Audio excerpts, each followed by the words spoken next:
I was dead for exactly 21 minutes.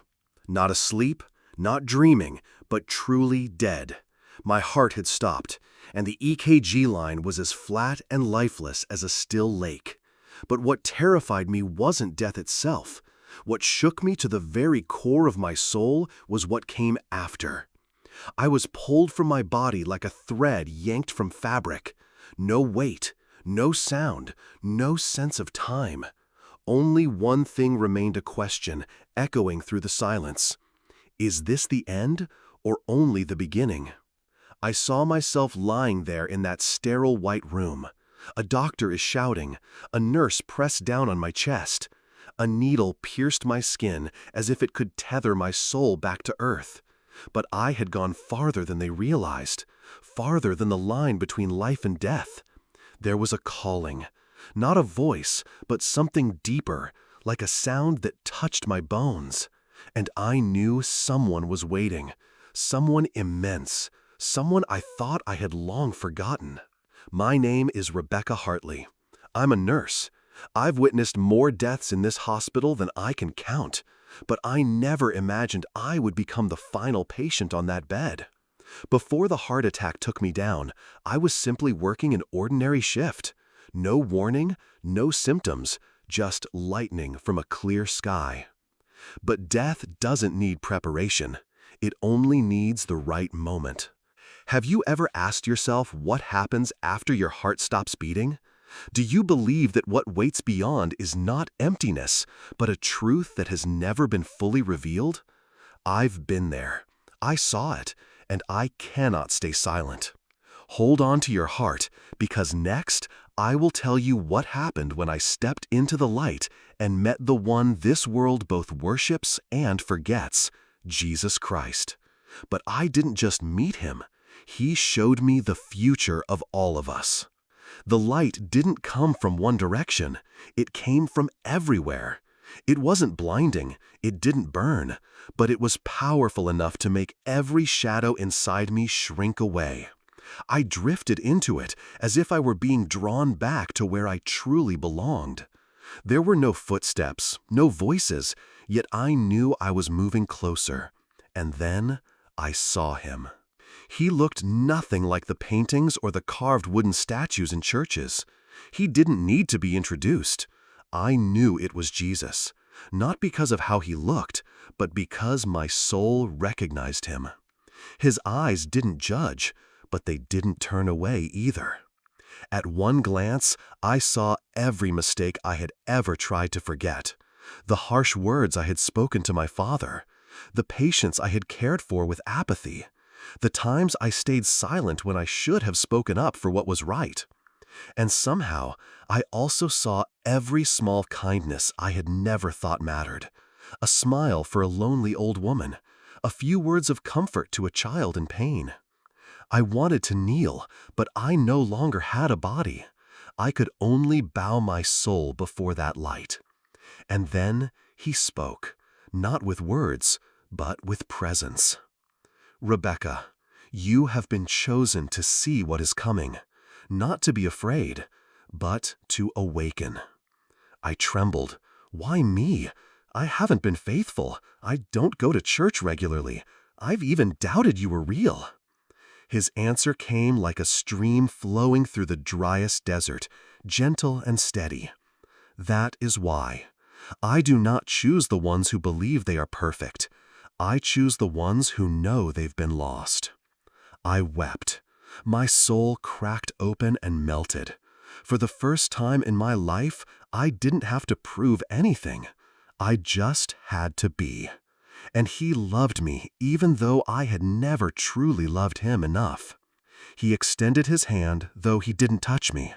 A wave of light surged into me, and I saw images, not like dreams, but vivid enough to steal my breath. I will share with you everything Jesus showed me.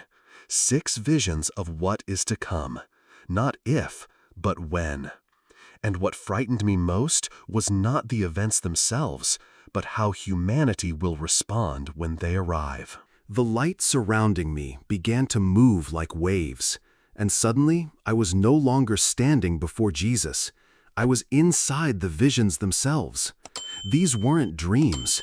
They were real fragments of a future not yet lived, but waiting, ready to unfold if humanity continues to choose wrongly. Event 1: The Great Deception. I saw millions of people glued to their screens, whispering things that sounded right, but their hearts were hollow. Streams of false information flowed like daily doses of anesthesia. Truth had been twisted so deeply that even the ones carrying it no longer recognized it. I saw leaders laughing in the shadows, orchestrating crises like a game. And the most painful part was watching people of faith swept into it because they chose what was comfortable instead of what was true. Event 2: The Soul Awakening.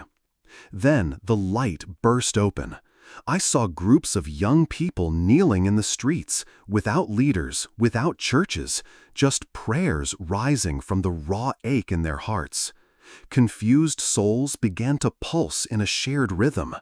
I saw people who had never believed in anything weep because they could feel something sacred calling to them. It wasn't the return of religion, it was the deepest awakening of the soul. Event 3: Global Shaking. The ground cracked beneath my feet. I saw oceans flooding cities. I saw fire devour forests and crowded neighborhoods alike. But the greatest pain wasn't the disasters. It was the numbness. People passed each other without meeting eyes. Humanity was no longer afraid of nature. It was afraid of each other, afraid of different faces, afraid of opposing thoughts. And out of fear, they attacked. Event 4: The Harvest of Souls. Yet in the darkness, light erupted. I saw souls rising like sparks in the night, glowing like fireworks. Those who were once rejected, fallen, addicted, and condemned were now being lifted, because they had chosen to believe when there was nothing left to hold on to. I understood then. This was the harvest, not of wheat, but of forgotten souls who chose to hope when no one else would. Event 6: The Refining of Faith. I saw churches abandoned, their pews gathering dust. But in the basements, small groups still held hands and prayed. I saw people arrested, not for crimes, but for speaking the truth. I saw a little girl clutching a tattered Bible as if it were her heartbeat. Faith was no longer a title, it had become a battlefield, and God was not standing with the majority, but with those whose hearts remained sincere. Event 6: The Deceiver Appears. And finally, I saw a man, a flawless face, a voice that drew you in, eyes that seemed to understand every wound you had ever carried. He brought promises of hope, peace, and justice, but it was all a disguise. I saw crowds flooding city squares, shouting his name. I saw screens broadcasting his so-called miracles to the world. But when I looked into his eyes, I saw a darkness deeper than death. Jesus whispered, "Not everything that glows comes from light, and not everyone who is praised brings hope." I saw people kneel before him. I saw even the strongest believers begin to question what they once held. I saw the light in their eyes fade as they accepted this figure as their new savior. But Jesus no longer appeared. He was waiting, not intervening, because the choice was ours to make. I collapsed, my soul trembled, not because of what I had seen, but because I knew it had already begun. Some of it had already happened, some of it was unfolding even now, and the rest could still be stopped. What came next was the moment Jesus asked me a question that changed everything.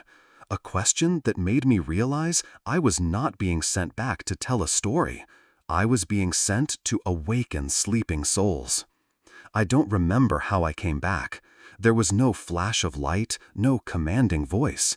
Just a fragile moment when I heard the EKG monitor beep again. One long tone. Then a gasp, followed by a sob breaking the silence. and I opened my eyes. The hospital ceiling looked the same, but the world no longer did. I could feel every sound, every color, every breath with more clarity than I had ever known. It was as if every breath now was a gift, not a given. The doctor stood frozen, tears streaming down her face. They said I had been clinically dead for over 20 minutes. They had no explanation for my return. But I knew the reason. I had been sent back. Not because I was special, but because there was something I had to do. Waking up is too simple a phrase for what happened. It wasn't just my eyes opening after a coma. It was my soul returning to my body, carrying memories that could never fade, and the weight of feeling as though I had lived an entire lifetime within death itself. Everything had changed. The scent of oxygen, the sound of wind slipping through the window, the look in the doctor's eyes, all of it felt sharpened and vivid. I no longer saw the world as a nurse, but as a traveler returning from sacred ground, where light has no source and love has no condition. But what stunned me even more was the silence of those around me. No one asked what I saw. No one believed I had gone and come back. They simply called it a near-death experience, typed it into a chart, printed some clinical summaries, and moved me to recovery. But I knew none of them truly understood how real it all had been. And I knew that if I stayed silent, everything I had seen would vanish into nothing. I couldn't speak about it right away. I sat for hours just breathing, trying to find the words for what I had just gone through. How do you describe a light that doesn't come from the sun? How do you tell people the truth when you once doubted it yourself? But then I remembered Jesus' question when he looked at me with eyes that pierced straight through my soul. You have seen. Can you remain silent? I knew I couldn't. I resigned from the hospital. I let go of the title of nurse. I stepped onto a path I didn't fully understand. I started writing. I began recording. I shared my story where anyone would listen. No gold microphone, no grand stage, just a story and a heart that had once stopped beating and now pulsed with a purpose far bigger than myself. And it all remained theory until I began seeing the people who heard me begin to change. They didn't just listen. They wept. They prayed. They started living differently. And I will tell you about the lives that were touched and how I came to believe that one soul, one awakened soul, can shift the entire world. I began writing the first lines on my old laptop, my hands trembling, tears falling onto the keyboard. I wasn't writing to retell a story. I was writing to preserve it, like someone holding sand tightly in their hands before the wind takes it away. I prayed, not to ask for anything, but to give thanks. I didn't understand everything, but I knew with absolute certainty that my old life had ended. I returned home and stepped into my small, familiar apartment, feeling like a stranger in a place I used to know. I looked at the photo of my mother hanging on the wall, trying to remember the last time I had called her. I opened a drawer and pulled out the Bible I had abandoned for years, its pages breathing as if they were alive. I remembered every word the Lord had spoken, every vision He showed me, every question that made me cry. I stood in front of the mirror, looked into my own eyes, and asked, Rebecca, if today were your last day, how would you live differently? And in that moment, I knew I could no longer live just for myself. I started with a single video, recorded in my living room. No professional lighting, no fancy script, just a woman who had died and returned, sitting in front of a camera and telling the truth. I wasn't trying to convince anyone. I simply described what I had seen, what God had told me, and the true fear that rises when you realize humanity is drifting, not because of war, but because of a numb and weary soul. The first video was shared quietly. I expected nothing. But within a week, hundreds of messages came flooding in. A 16-year-old boy wrote that he had planned to take his own life that very day. But after watching the video, he broke down in tears, opened a Bible for the first time and found a small glimmer of light in his darkness. A single mother sent me a photo of her 3 children kneeling in prayer beside their bed. She wrote, "I never believed I was worthy of grace, but because of what you shared, I believe God is still listening." I began receiving invitations to speak at small gatherings, local churches, spiritual conferences, and even on media programs. I am not a pastor, and I do not preach. I simply carry a story and a message from the other side of life. Turn back before it is too late. I have met people who once rejected every kind of faith, now whispering prayers in the corner of a room. I have seen marriages on the brink of collapse join hands again. I have seen people who used to mock belief come up to shake my hand, saying only, "I do not know why, but I feel what you say is true." That is when I understood I was not returned just to share a strange tale. I was sent to awaken, to stir a sensitivity that had fallen asleep, to feed a spiritual hunger that modern society had buried beneath its noise. I am not alone. I see thousands rising, each with a personal story, each soul like a small candle, and together they are bright enough to push back the darkest night. Every light will face a test. I will soon tell about my final conversation with Jesus and the last question he asked me, the question I think about every day when I look into another person's eyes. If today were their last day, have I spoken the words they need to hear? I have lived 1 more year since the day I died. 365 days to breathe, to speak, and to walk as someone carrying a flame that must never be kept for herself. Some nights I still see that light in my dreams, and I still hear the gentle yet commanding voice of Jesus, and the last question he asked me echoes on. If today were the final time you saw someone, would you have the courage to tell them the truth? I have carried that question into every encounter, every glance, and every conversation. I have learned to listen longer, to love deeper, and to forgive faster, because I know time is the most fragile thing we pretend is permanent. I have seen how the world can crumble beneath a wave of indifference, but I have also seen souls saved by a single timely awakening. This is not a story meant to frighten you. It is an invitation to return to awaken and to stop living halfway. Live as though your soul is the most precious treasure this universe has ever cradled. I am not here to preach. I am here to remind you that you do not have to wait until the moment of death to realize you have been living wrong. You only need enough humility to ask yourself right now, if I die tonight, am I ready to meet him? I do not know exactly what will happen in 2025, but I know it is not a year of endings. It is a year of beginnings, a beginning for a generation that will no longer live in fear, but in truth, led not by pleasing words, but by an inner light that cannot be extinguished.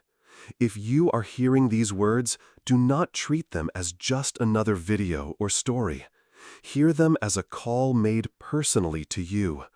Ask yourself with courage, what am I living for? And what am I willing to sacrifice to keep my soul? Because I died and I came back not to recount death, but to help you choose life, real life, starting right now.